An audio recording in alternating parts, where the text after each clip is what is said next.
ქუთაისის ზესტაფონის გზაზე სამგზავრო ავტობუსი გზიდან გადავარდა. შემთხვევა დასავლეთის მიმართულებით მიმავალ მაგისტრალზე მოხდა. არსებული ინფორმაციით დაშავდა 13 ადამიანი, ისინი კლინიკაში გადაიყვანეს. წინასწარი ინფორმაციით შემთხვევას მსხვერპლი არ მოჰყოლია, მთავარი დეტალების დაზუსტებას ცდილობს.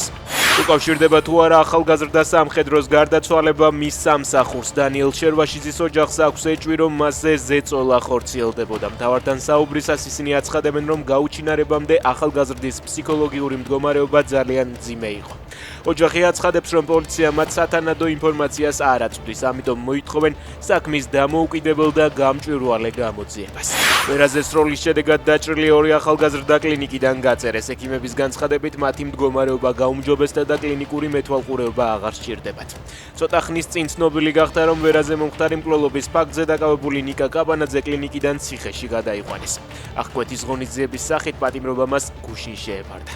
თბილისში რიყის დოქების დემონტაჟი მიმდინარეობს. თბილისის მერიის არქიტექტურის სამსახურმა თბილისში რიყის პარკში მდებარე 14591 კვადრატულ მეტრზე განთავსებული ნაგებობის დემონტაჟის ნებართვა რამდენიმე დღის წინ გასცა.